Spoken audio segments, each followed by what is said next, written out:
We recognize that in order for this economy to grow, we needed to improve our infrastructure, we need to improve our capital expenditure. So one of the first things we did was increase the overall budget size and allocate a minimum of 30% to capital, because that was what was needed.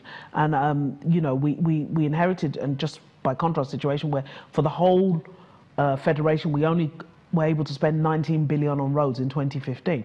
When you see the condition of our roads, you realize that that was completely inadequate, and that was holding back economic growth. So one of the objectives of this administration in terms of the economy was improve and increase that capital spending.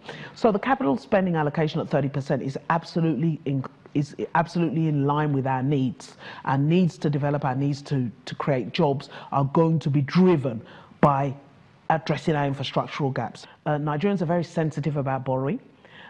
It's a very sensitive national issue, so we have to grow in line with our execution capacity. Take China. China has massively sorted out its infrastructure in a generation. 20 years, sorted everything out. But they have a debt to GDP of 250% because they were confident that when they were borrowing that money, they were going to deliver on the road, the rail, the infrastructure. We don't necessarily at this point in time have that capacity, that execution capacity. So it would be very foolhardy of us to just expand the budget and say, oh, look, we're going to do massive 60% of capital projects, because it would mean additional borrowing. And then you'd have additional leakages. So what we need to do is to grow gradually. Moving from 10% capital to 30 is a 300% increase in the capital allocation. We need to improve our capacity to deliver on those projects.